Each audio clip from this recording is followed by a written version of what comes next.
Welcome back to the Bible Breakdown channel. Today's video will be the story of David and Goliath. Ever felt like you're facing a giant? A problem so big, so intimidating, that it feels impossible to overcome? Well, today we're diving into one of the most legendary underdog stories of all time, a tale that has inspired people for thousands of years to find courage when they feel small. This is the story of David and Goliath. Our story begins with two armies locked in a tense standoff in the valley of Elah.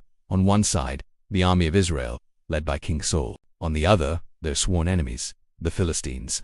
For 40 days, the battle lines were drawn, but no one dared to make a move. Why? Because the Philistines had a secret weapon, a one-man army who paralyzed the Israelites with fear. His name was Goliath of Gath, and he wasn't just a soldier, he was a giant. Ancient texts describe him as being over 9 feet tall. He was covered from head to toe in heavy bronze armor, weighing more than a man. He carried a bronze javelin, and his spear was so massive its iron point alone weighed 15 pounds. He was the ultimate warrior, a walking tank of the ancient world. Every morning and every evening, for 40 long days, Goliath would stride out into the valley between the two camps. His voice would boom across the hills, a challenge that dripped with mockery and contempt. "Why do you come out and line up for battle?" He would roar at the Israelites. "I am a Philistine, and you are the servants of Saul. Choose a man and have him come down to me. If he is able to fight and kill me, we will become your subjects. But if I overcome him and kill him, you will become our subjects and serve us." Then he would taunt them. "This day I defy the armies of Israel.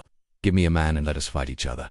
Imagine the scene. The entire Israelite army, thousands of trained soldiers, stood there, listening to this, and what did they do? They were terrified. The Bible says they were dismayed and greatly afraid. Not a single man, not even King Saul himself, who is known for his own impressive height and strength, dared to accept the challenge. The morale of the army was crushed. Their spirit was broken. It seemed like defeat was inevitable. But then, someone new arrived on the scene. Someone who wasn't a soldier. Someone who wasn't even supposed to be there. His name was David. David was the youngest of 8 sons. While his older brothers were serving in the army, David's job was to stay behind in Bethlehem and tend to his father's sheep.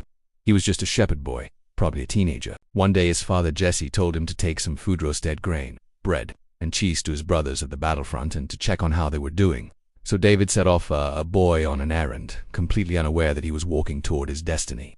When he arrived at the camp, the Israelite army was just heading out to their battle positions, shouting their war cry. It all seemed very exciting.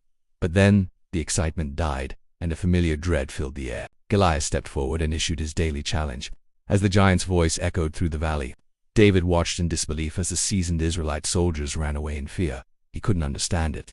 He turned to a soldier nearby and asked, "What will be done for the man who kills this Philistine and removes this disgrace from Israel? Who is this uncircumcised Philistine that he should defy the armies of the living God?"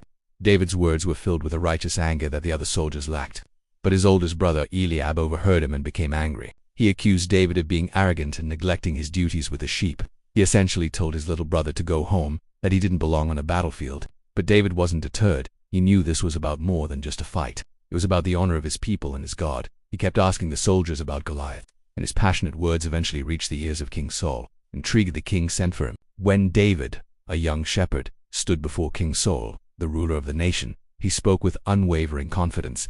"Let no one lose heart on account of this Philistine," David declared. "Your servant will go and fight him."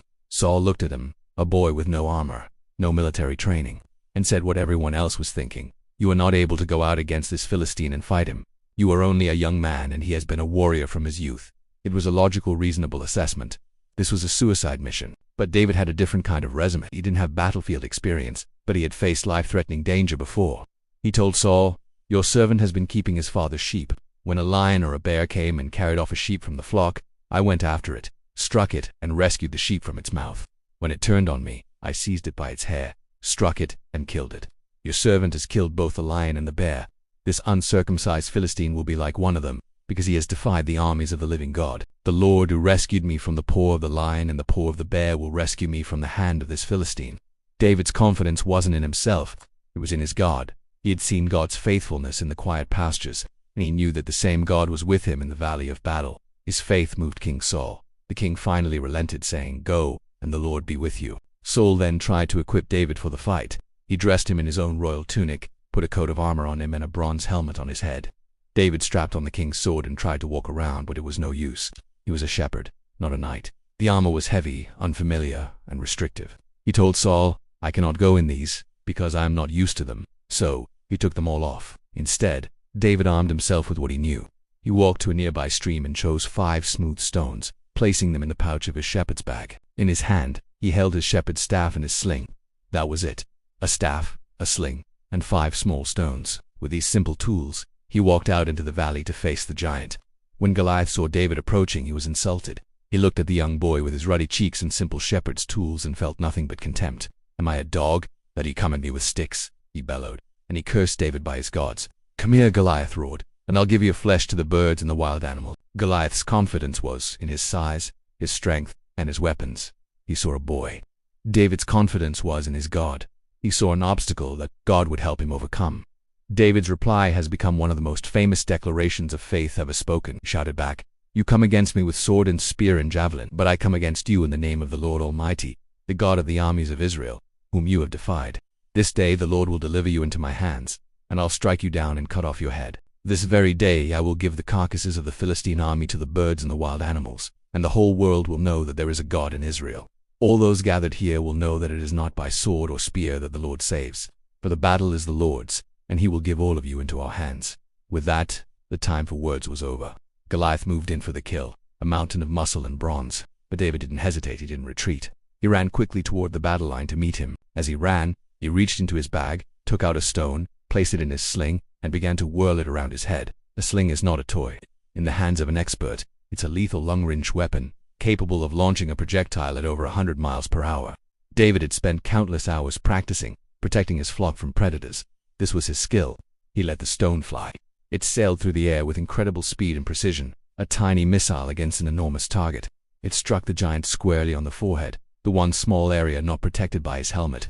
The stone sank into his forehead, and the mighty Goliath, the champion of the Philistines, the terror of Israel, stumbled and fell face down on the ground.